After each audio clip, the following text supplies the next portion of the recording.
semuanya, perkenalkan nama saya Elma Fiona Rambukaniri dengan NIM 24121010. Mahasiswa dari Fakultas Ilmu Kesehatan Gizi Program Sarjana Universitas Respati Yogyakarta. Di sini, saya akan menjelaskan materi dari patofisiologi penyakit infeksi defisiensi dengan tema leptospirosis. Tujuan utama kita adalah menjelaskan bagaimana sih bakteri ini menginisiasi kerusakan endotel pada pembuluh darah yang berujung pada komplikasi fatal. Kita mulai dari etiologi. Leptospirosis itu adalah penyakit zoonosis yang bersifat sistemik dan akut.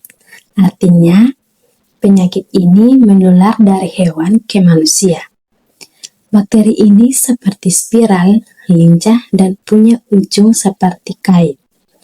Sumber utama penularannya bukan hanya rodensia atau tikus, tetapi juga dari hewan ternak seperti sapi, babi, dan kuda, dan juga dari hewan liar seperti rakun, landak, anjing liar yang terinfeksi bakteri melalui urin mereka.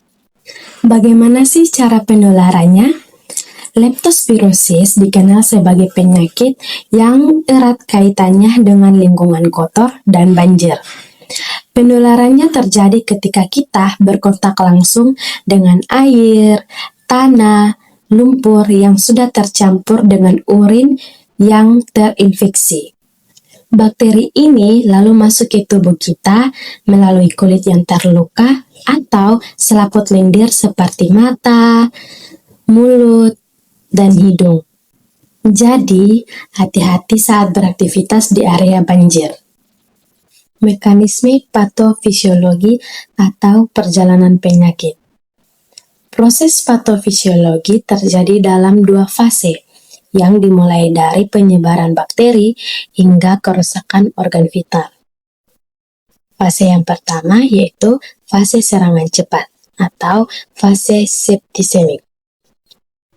Begitu leptospira masuk, ia langsung berlipat ganda dan menyebar cepat lewat darah. Kondisi ini disebut dengan leptospiremia. Dari aliran darah, bakteri ini punya target utama, yaitu ginjal, hati, dan paru-paru. Kerusakan paling parah yang ia sebabkan adalah pada dinding pembuluh darah kita atau sel endotel. Dinding ini rusak yang memicu peradangan hebat dan pada akhirnya membuat pembuluh darah jadi bocor.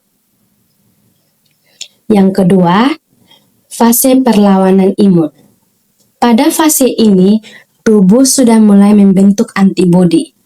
Bakteri mungkin sudah hilang dari darah, tapi kini yang muncul di urin atau disebut leptospiruria.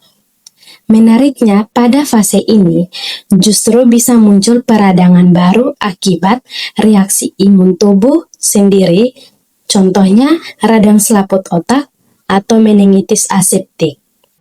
Yang berikut, kerusakan dan dampak utamanya. Lantas, apa akibat dari pembuluh darah yang bocor di berbagai organ tadi? Ini yang paling fatal dan mematikan. Yang pertama, gagal ginjal akut. Ini adalah komplikasi paling sering. Kerusakan sel-sel di ginjal membuat ginjal tidak bisa menyaring darah, sehingga produksi urin menurun drastis. Yang kedua, ikterius atau penyakit kuning. Kerusakan pada sel hati membuat zat kuning atau bilirubin menumpuk sehingga mata dan kulit pasien menjadi kuning. Yang ketiga, perdarahan. Karena pembuluh darah bocor di mana-mana atau vaskulitis, pasien sangat rentan mengalami perdarahan. Yang paling berbahaya adalah perdarahan di paru-paru atau hemoptisis, yang biasa menyebabkan kesulitan bernafas.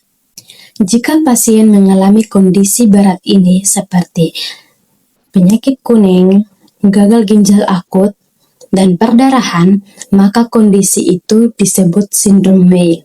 Dan ini adalah leptospirosis yang paling mengancam jiwa. Kaitannya dengan aspek gizi atau status nutrisi pasien, yaitu dalam sudut pandang gizi, status nutrisi pasien sangat berperan. Pasien dengan malnutrisi punya sistem imun yang lemah, sehingga tidak mampu mengendalikan peradangan yang ditimbulkan bakteri. Akibatnya, mereka berisiko tinggi mengalami leptospirosis berat dan komplikasi fatal. Oleh karena itu, selain penanganan medis, dukungan gizi yang adekuat sangat penting untuk memperkuat sistem imun dan mempercepat pemulihan organ. Jadi, kesimpulannya yaitu leptospirosis berpusat pada peredaran bakteri Leptospira yang melepaskan toksin. Kerusakan utama terjadi akibat vaskulitis atau peradangan pembuluh darah yang menyebabkan kebocoran dan perdarahan. Inilah akar dari sindrom Weil yang fatal yang ditandai oleh gagal ginjal akut, ikterius, dan perdarahan. Akhir kata, sekian presentasi dari saya. Semoga video ini bisa bermanfaat bagi kita semua. Dan jangan lupa, jaga kebersihan, jaga nutrisi, dan waspada terhadap leptospirosis. Sekian dan terima kasih. Dadah.